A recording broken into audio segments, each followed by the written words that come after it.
Top of the morning, YouTube. Today we're shooting an M3 video.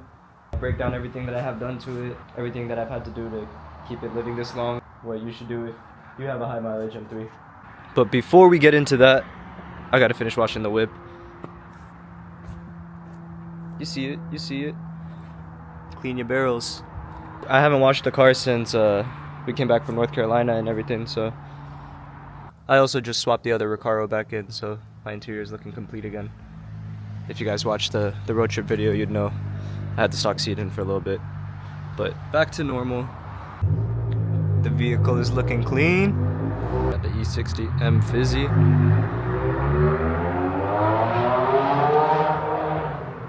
That SMG be hitting.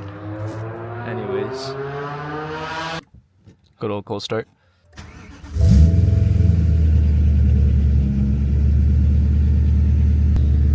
In typical S65 fashion, we gotta go get some gas before we go anywhere. As for warm-ups, me personally, I don't wait that long. I want to say I wait like maybe 5 minutes, and then I just keep my RPMs below like 3,500 until my temperatures are at the middle. That's when I'll start having some fun.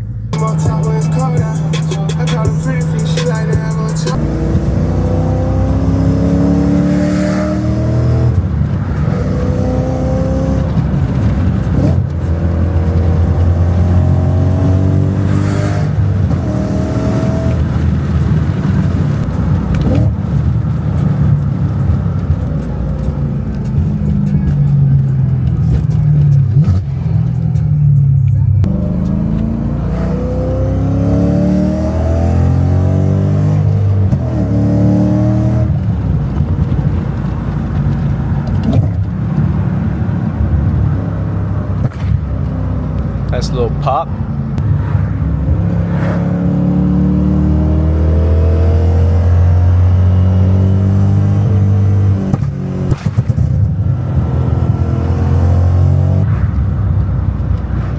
W car, guys, W car.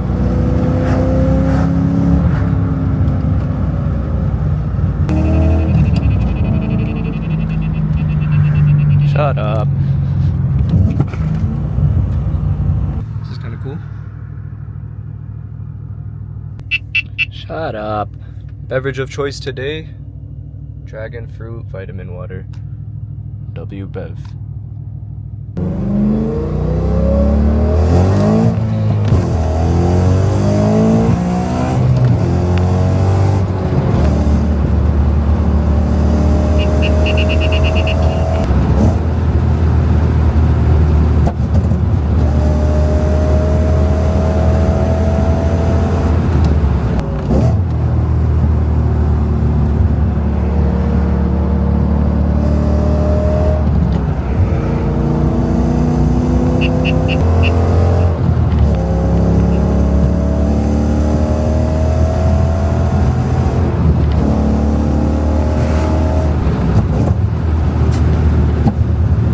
Made it to the spot. Car's looking good. I don't even know where to start, honestly. I think I'm gonna start with all the maintenance stuff that I've had to do over the course of the past 3 years and 70,000 miles I've put on this car. So the first thing that I had to do was the throttle actuators. They actually went out on my way home from buying the car, and the car was only like 20 minutes away from me, which is crazy because I test drove it for like an hour. Almost, like that was the longest test drive ever, like because I knew the previous owner, so we were just driving around, I was beating on the car, everything was good, and then as soon as I leave, throttle actuator goes out. Oh well, it doesn't really matter, so I replaced those. The alternator went out probably around 160,000 miles, I want to say, and the only other engine related thing that went out was the AC compressor at like 208,000 miles when I was in Helen. It was just the AC compressor that went out, but it made the car sound like it blew up. It was sketchy. So yeah, besides the actuators, alternator, and AC compressor, I haven't had to do anything mechanically. Yeah, that's been pretty good. The only other maintenance, I guess, that I did was all the mounts, bushings, fluids. I did all of that at 195,000 miles. Motor mounts, trans mounts, shifter bushing, subframe bushing, stiff bushings, everything. All of that was probably like close to $3,000 with like labor and parts, which honestly isn't that bad. Doing all of that made my entire car feel brand new. It was probably like the craziest thing that I did to the car was all the bushings. I haven't really had to do any other major maintenance or anything. It's literally just all that and just regular keep up, you know, oil changes every 3 to 5,000. That being said, now we can get into all the fun stuff, talk about the mods, cosmetics, and everything that makes this car what this car is. Let's start off with the cosmetics. Basic GT4 V1, the long one, with the eBay canards. They fit pretty decent, no complaints. We got chrome kidney grills, fully chrome with the slats and everything. Amber halos, just some cheap Amazon ones, nothing special. BBS RIAs, square setup, 275/35 on all 4 corners. Black side markers, those used to be red, I just painted them because I didn't like the red. Got the Recaro pole positions. We did the extended leather dash and center console swap. It wasn't originally an extended leather car, but the rest of the Fox Red is all original besides that. And I had the steering wheel reupholstered, suede with the M stitching and the white stripe at the top, red M button, RTD shifter, cool looking shift plate, working cup holders, CarPlay, suede headliner, which unfortunately is starting to do the Florida sag. These do not last. I had this done like 2.5 years ago. It's already sagging again. But yeah, back seats look pretty mint. The Recaro's looking clean. For 200,000+ miles, I mean, I don't really have too many complaints. This car looks nice.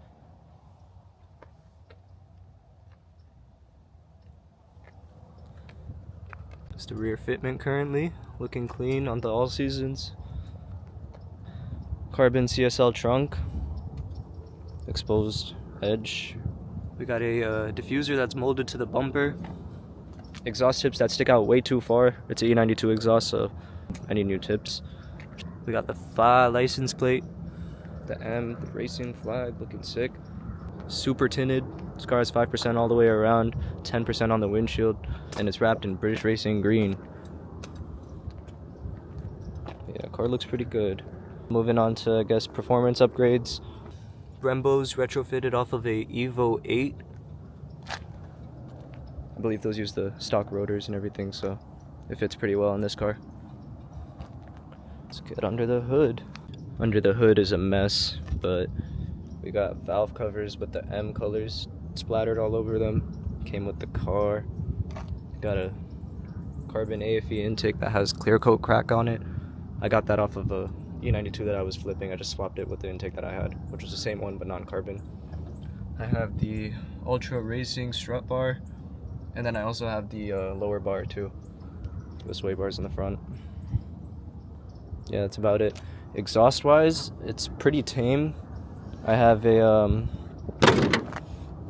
what do I have? I have catless test pipes and a secondary cat delete on the stock mid pipe, and I also have a Beamer World Axleback, which has like a huge muffler. It's honestly like, it's very quiet, but yeah, the car spits like huge flames, and the flames are really, really loud. So honestly, if I went any louder on the exhaust, it would be pretty unbearable.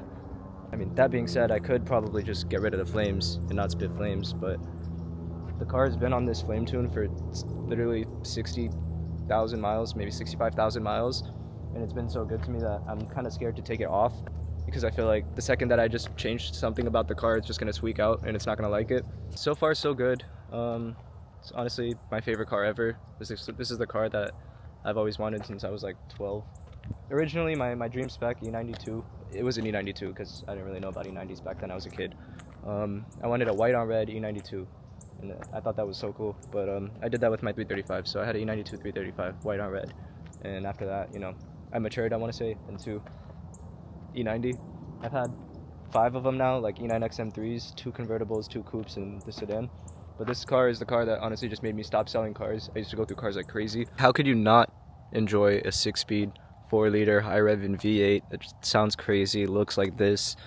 It's practical. I've been daily driving this for years. This is literally my most practical car, and it's like a blast every time I'm in it.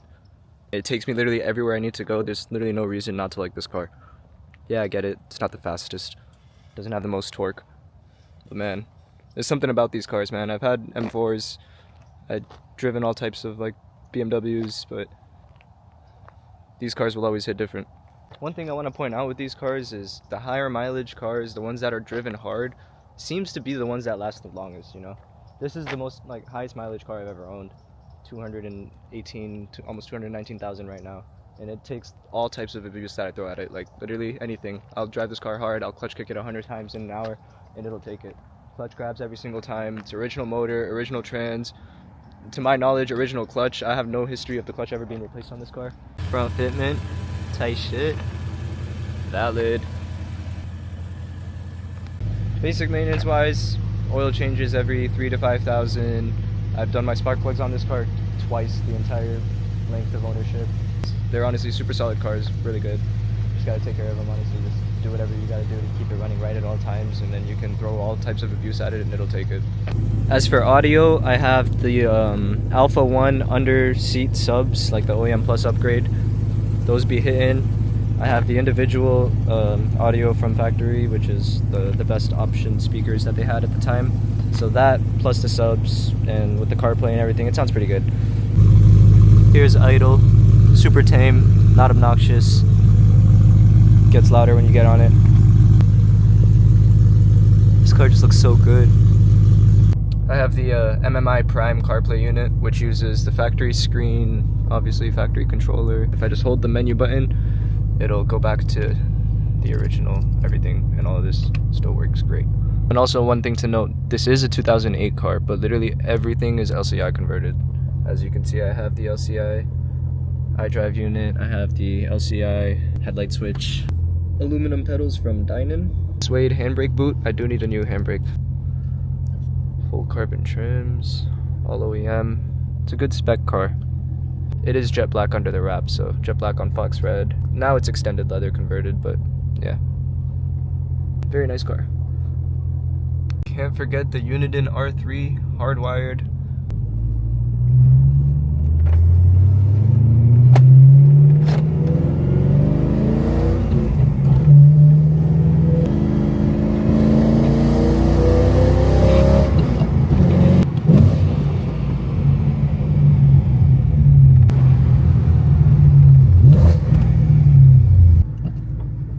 What's an E90 video with no skids?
I may have forgotten to mention I'm on Silver's Neomax two-way coilovers. That is why the car be handling. No, I did not forget the exhaust clips. I just had to come home for that because I didn't want to get kicked out from wherever I was.